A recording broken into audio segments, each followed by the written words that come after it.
Hi everyone.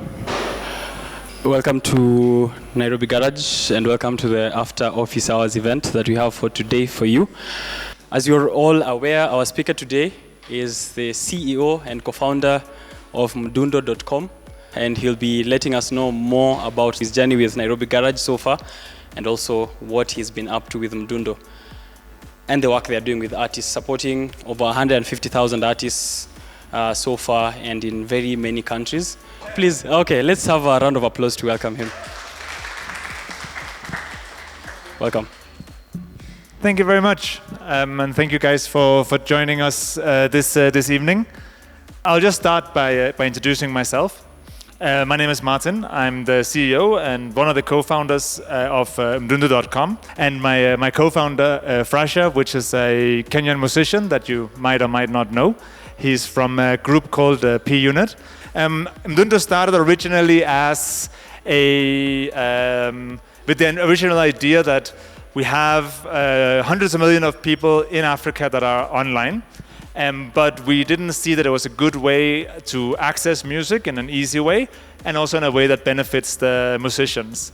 At the time when we started seeing that platforms in the Western world were starting to form up, the likes of Spotify and similar services, and it wasn't really apparently that it was going to be a successful model, that of Spotify, but we wanted to see if we could build something similar to Africa. So try and see, okay, can we create a service that ensures that the artists are generating some funds, as well as ensuring that the users can easily and legally access music. So that's basically was the rough idea when we started. In the very early days, it was a small team. It was myself, then there was a Swedish colleague of mine called Gustav, and then we had 3 other staff. One was in charge of the licensing, so getting the music on board, a guy called Justice. We had a marketing lady called Catherine, and we had a database manager called Eugene.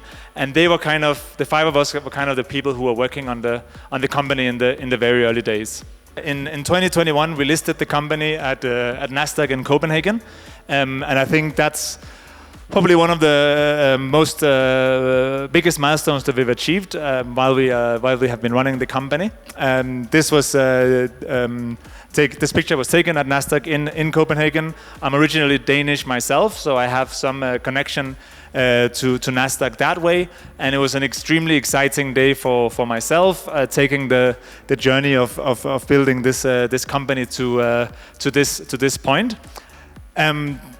Today we have a target towards 2025, which is next year, where we want to get to 50 million monthly active users. In case you can't see it, it says it over here. And we want to be EBITDA positive. EBITDA positive basically just means we want the company to be profitable. Since we started the company, we've been a loss-making company. We primarily invested into new markets, new growth, but we are changing the gear a little bit and saying, okay, now moving from 2025 forward, profitability is also a big part of our measure of success. And we have 3 main focuses as a company. And number 1 is that we really want to deliver local relevant solution with local relevant music that fits locally relevant devices, consumer habits, and so that's been a really big part of our journey. We also have a strong focus, the point in the middle here, on building value through telecommunication partnerships and premium products. So we launched our first premium product in Tanzania in 2020 with Vodacom. Since then, we've launched with MTN in Nigeria, Ghana, and South Africa. And in the end of last year, we also launched with Safaricom here in Kenya, giving us the ability of having a premium offering for the service, and that way drive revenue from paid subscribers. Up until that point, the service was primarily free. And as I mentioned earlier, we have a strong focus on Kenya, Tanzania, Nigeria, Ghana, and as well as South Africa. Today we have 34.5 million monthly active users that are using the service. We are generating quite a bit of revenue through paid, but we do have a huge part of free users as well.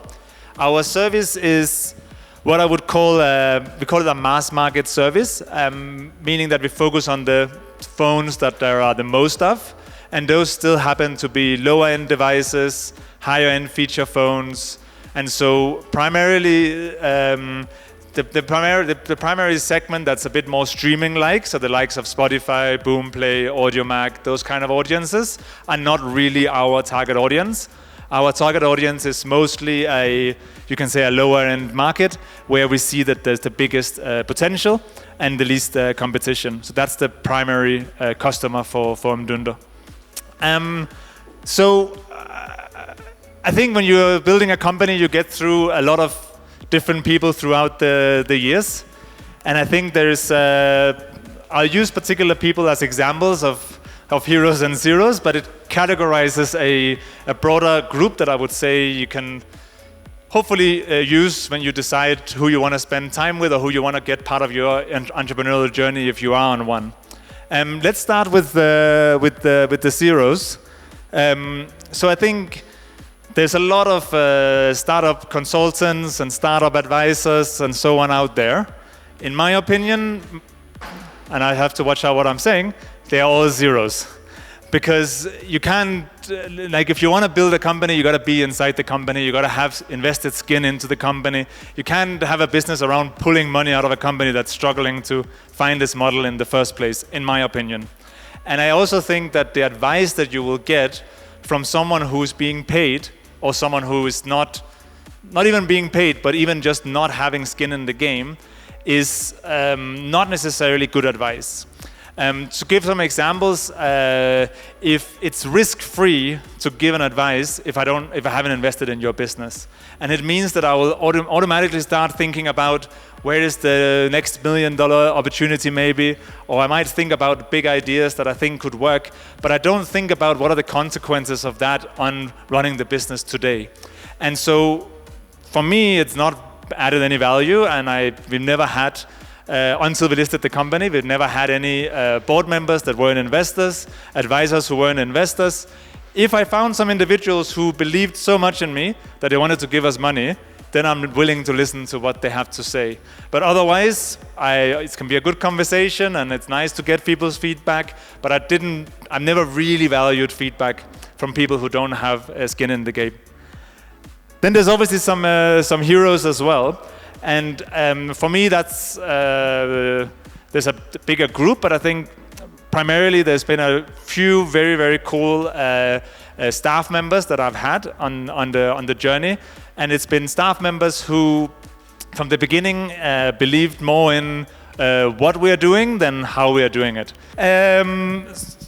There's a number of people who've been involved in the company over the years, and I think some of the people who really bought into the company were literally a stranger until a couple of days before they bought into the idea.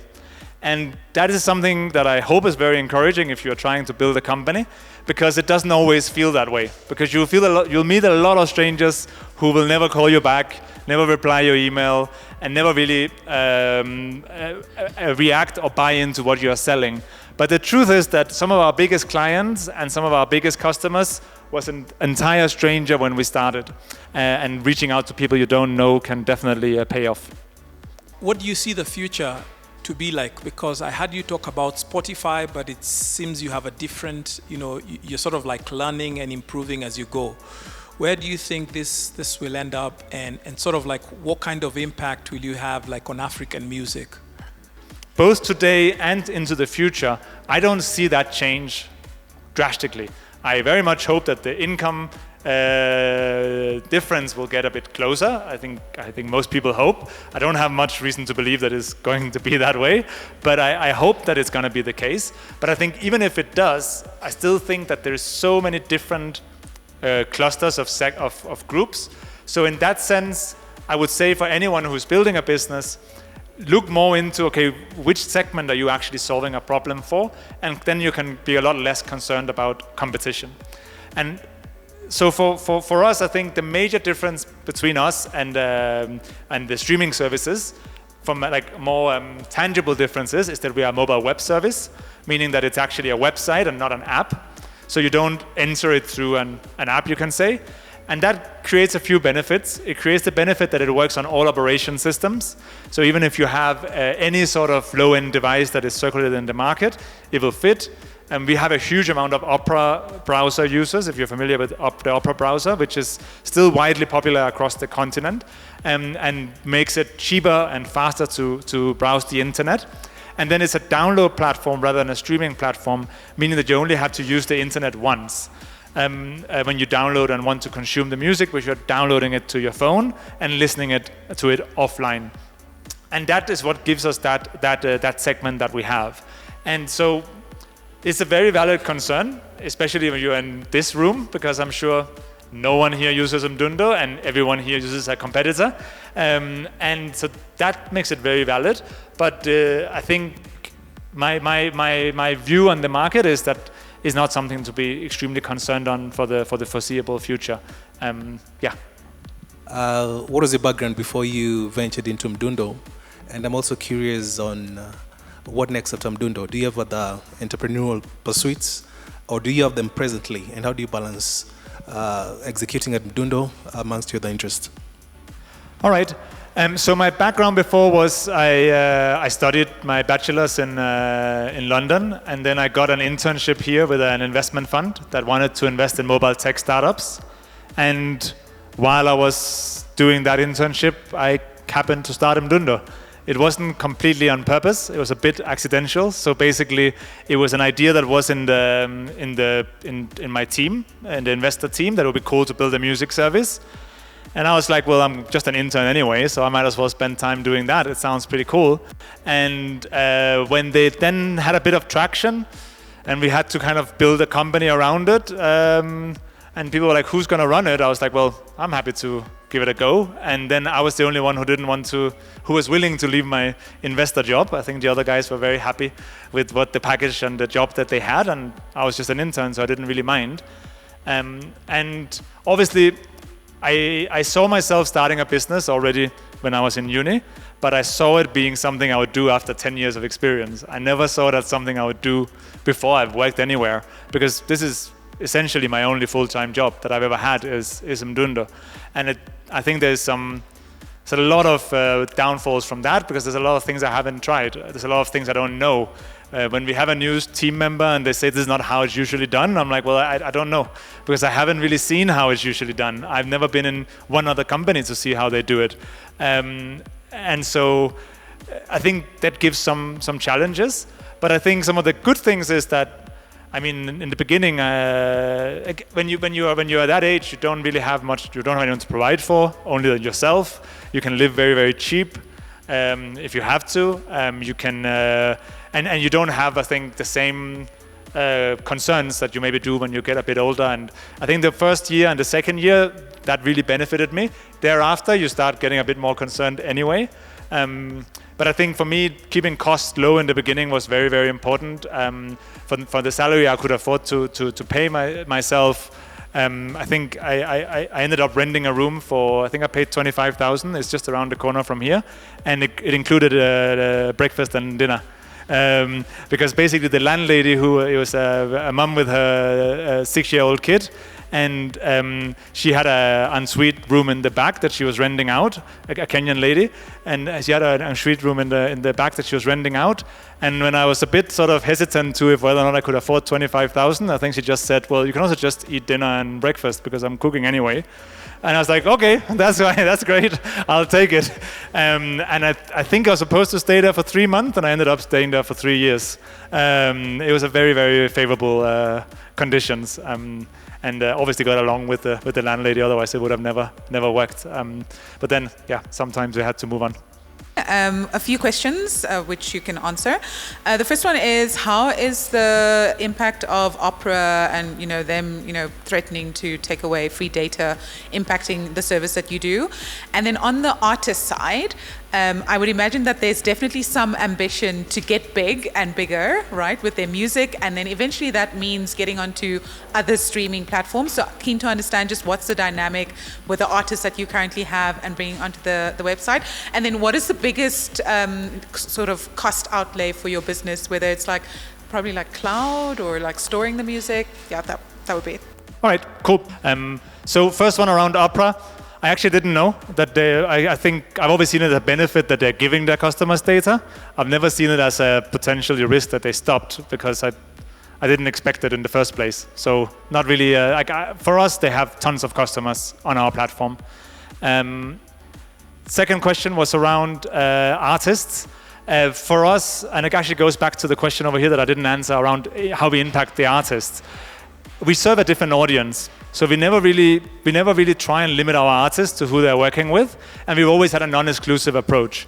So when an artist comes to us, we're like, well, yeah, work with us, we'll help you serve this customer, but by all means, go to all the other guys. And to be honest, some artists has been a bit frustrated about that, because they come to us and they maybe Boomplay has told them they'll give them some money if you put it only on Mdundo, and they come to us and say, well, if you give us some money, I'll only put it on Mdundo. And I'm like, nah, I don't want to give you money, and I don't want you to only give it to me, because then I'm also responsible for all your results.